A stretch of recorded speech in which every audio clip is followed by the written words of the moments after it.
my open water season has officially wrapped up. So today I'm going to be doing a walkthrough on the kayak that I was running this season, which is the Hobie Mirage Pro Angler 12 360. This thing is awesome. I've had tons of questions about it throughout the year.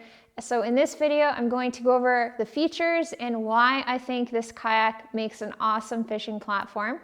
Just a note for anyone who's watching this, because you're considering the 2022 model, this one here is exactly the same. So I have partnered with Faux Marine to run this kayak as well as the Hobie Mirage Outback behind me there this season. And I gotta give them a shout out. They are wonderful to deal with, family-owned business, their staff are great. And I've been fortunate to have partnered with them the past couple of years as part of their Hobie fishing team. So if you are in Ontario, Canada or beyond and you're looking for a fishing kayak or kayak fishing accessories, definitely check them out. I will link to their website in the description below. But yeah, without further ado, let's get to this walkthrough. This kayak is 12 feet long and 36 inches wide. It is extremely stable and I feel completely at ease standing while fishing from this kayak, which is something I like to do, especially when I'm bass fishing. As a larger kayak, there is tons of space on board for fishing gear, along with a large weight capacity of 500 pounds, which includes angler and gear. With the seat and the 360 drive, the kayak weighs just over 130 pounds. What sets this kayak apart from everything else on the market currently is Hobie's 360 drive technology. This is their pedal drive system, which allows you to use your feet to propel the kayak. The reason I love this is because it means my hands are free and I can focus on fishing as opposed to having to deal with a paddle. So the way the 360 drive works is just by pedaling with your feet back and forth, it propels the kayak forward. But just as the name suggests with the 360 drive, by turning the handle, which is located on the left side of the kayak, you can propel the kayak in any direction. I love the 360 drive as it enables me to position my kayak in any direction, making it super maneuverable. I can quickly and easily position myself around structure that I want to fish, which makes my time on the water much more efficient. For example, if I'm fishing around a dock or a point, I'm able to fish it thoroughly without having to worry about drifting into it or past the area that I want to fish. I can easily hold my position. The same goes for fishing in wind or current. I can keep my kayak pointed in the direction that I want, and I can also control my speed. Right on top of the drive, you'll see a big red arrow that indicates the direction of the fins. Additionally, you can adjust the pedals based on your height, as there are 8 different settings. You just simply pull up on the button and slide it into the setting that works best for you. Another feature I love about the 360 drive is the kick-up turbo fins. If I'm moving along in shallow water and happen to bump into a rock or log, the fins are going to kick up, and just by continuing to pedal, the fins will drop back down into place so I can continue along. Now I'm going to go over all the features from front to back on the kayak, starting from the top here. So there is a nice, large, integrated carrying handle. And I really like this. Makes it easy when I'm loading and unloading the kayak onto my Malone trailer, as well as transporting it to and from the water using my heavy-duty Hobie cart. I really like the nice large size of this handle because it's not digging into my hands. As mentioned, there is a ton of storage on board, starting up front here with a large front hatch that is held closed with bungees. The nice thing about this compartment is that there's an adjustable strap on the lid, so if you pop it open, it doesn't fly all the way open. It makes it a lot easier to reach and close. This hatch has a removable liner, and I like the storage space up here for gear that I want to tuck out of the way, such as extra tackle, my safety equipment, and even snacks. There's a double seal on the front hatch with a seal on the lid as well as on the opening, so when it's raining or if I happen to take a wave over the bow, it keeps everything inside dry. Moving on to the cockpit area, if you have a sail or a bimini accessory and you want to add it, there's actually a plug-in already there, so you can add these or other accessories to the kayak. There's lots of cool features in the cockpit area, starting with mounting boards with integrated tracks. There's one on each side of the kayak. What I love about this is I can easily add and move accessories around without having to drill holes in my kayak.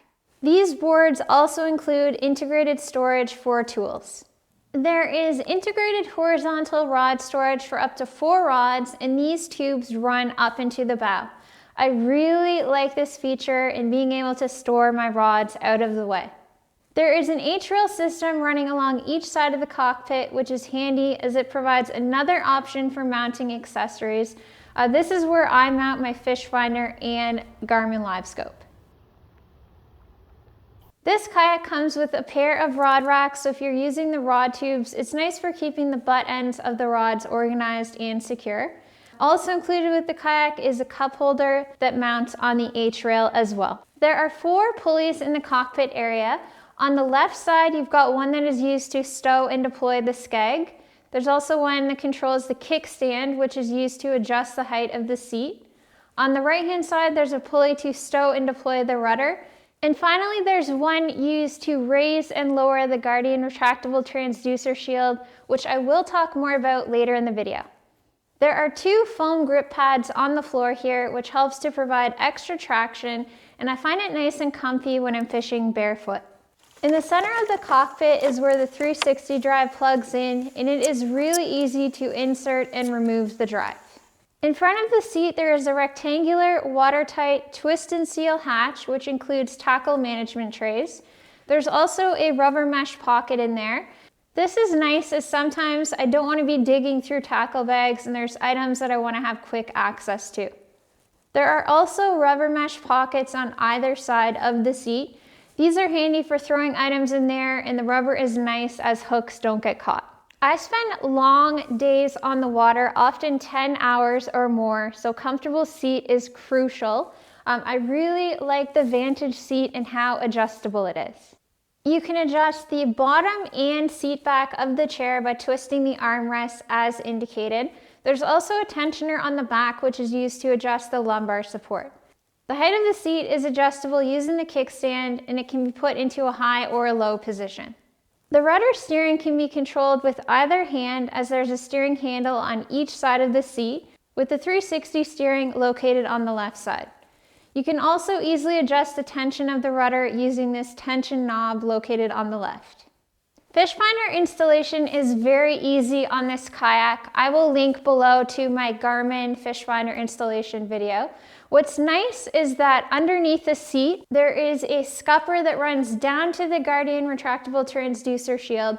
So this is where I ran my transducer cable through here, and it was nice not having to drill extra holes in the kayak. Additionally, there are 3 waterproof through-hull fittings for running cables, which provides options for fish finder placement and keeps the cables nice and tidy.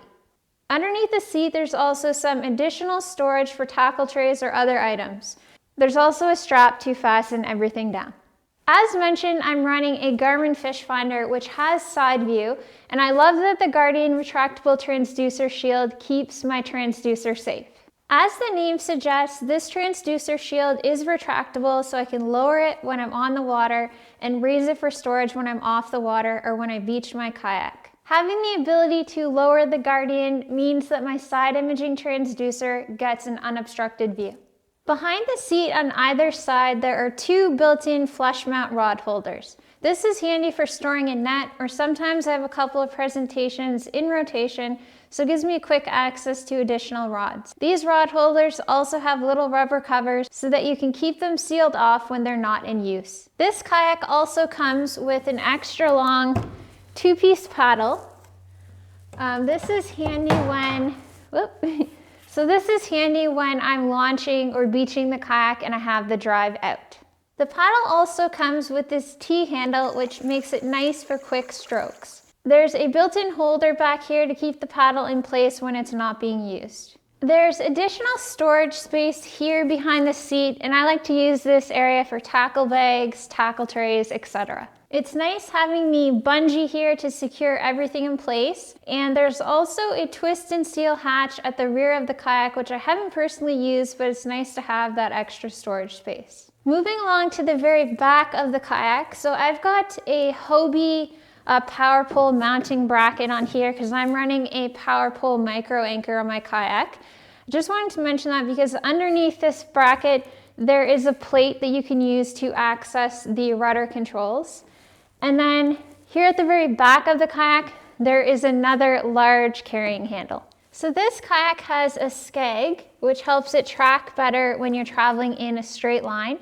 And I wanted to climb underneath here to show you guys. So what's nice about both the rudder and the skeg is that if you happen to bump into something, they're both retractable. They're gonna pop up, they won't get damaged. They'll just automatically drop back down. At the back here, there are 2 drain plugs with integrated rubber skid pads to help minimize wear and tear. Whew, it's getting chilly out here. Well, that is a wrap on my walkthrough of the Hobie Mirage Pro Angler 12 360. If you're considering the 14-foot version of this kayak, I've also done a walkthrough on that as well, so I will link it in the description below. Thank you for watching. If you have any questions or comments, fire away down below. I look forward to chatting with you, and I'll see you in the next video.